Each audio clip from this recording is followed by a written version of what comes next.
How's everyone doing? Pat here from Tour Physio Performance, and I wanted to come on here and talk about for a minute a question that I've been receiving pretty regularly in the gym recently. So I wanted to come on here and address it because I'm sure it's something that multiple other people have. So the question that I've been receiving a lot is, why do we work on deceleration in the gym for our golf swing? So they're asking, well, I'm not out there running and playing sports where I have to cut and change direction and do all these different things. Why are we working on some deceleration work in relation to golf? So there's two main reasons why we're going to do that. The first reason that we're going to be working on deceleration is going to be for health and longevity of your joints. So in the golf swing, it's a very short but very powerful and fast motion. So the amount of force that we create, we have to be able to control and decelerate and stop. If we don't have the strength or the ability to decelerate and stop all of this force in a safe manner, we're going to end up having some achy joints, or injuries might come up over the long run.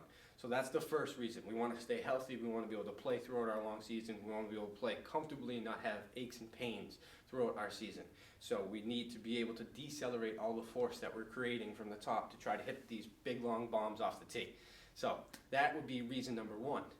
Number two would be that deceleration happens throughout the golf swing to help us transfer the force from the ground up through the chain, through the hands, into the club head, and ultimately into the golf ball. So as we start, there's a sequence that goes on in the golf swing, as we all know. The hips are going to fire first, but then the first thing that's going to actually decelerate in the golf swing is going to be the hips. So we're going to create a ton of force through the hips, and then for me to transfer that force up into my T-spine and my chest, I have to decelerate and slow down the rotation and block through this front leg of the hips to transfer up to the thorax. From there, I have to decelerate, and that propels my arms in a slingshot motion, and then from there I need to release that into the club head. So there is an aspect of deceleration that's going to actually help you hit the ball further, because we're efficiently transferring the force that we're creating from the ground, getting it all the way out through the club head. So any other questions about it, please leave a comment. Always glad to give you a hand.